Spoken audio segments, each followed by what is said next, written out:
beginning and he is the end. So I began to look at this scripture and I noticed that he acknowledges that I was going to mess up, and that's why he died for my sins. He died for my past sins. He died for my previous sins. And guess what? He knew I was going to mess up tomorrow, so he supplied me with a new grace to help me get through this destiny to the path he called me to be on.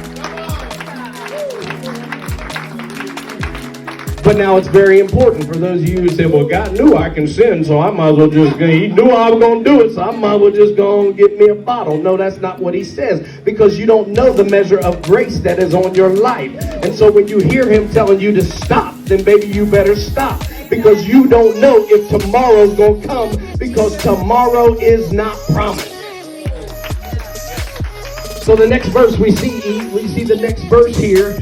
He tells us, he says, what shall we say then about such wonderful things as these? What wonderful things? The fact that God is a forgiving God. The fact that God is a merciful God. The fact that God is a God of a second chance. Anybody in here ever run into a situation where you say, Lord, if you just let me do that all over again. Lord, if you just give me one more chance, I promise you that I'm not going to do that no more. Anybody ever do that?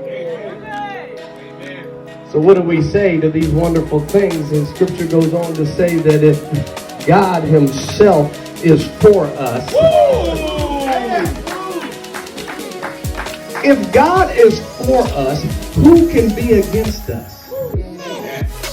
I mean, come on now, think about that. How can you fight against the one who is the creator of the universe?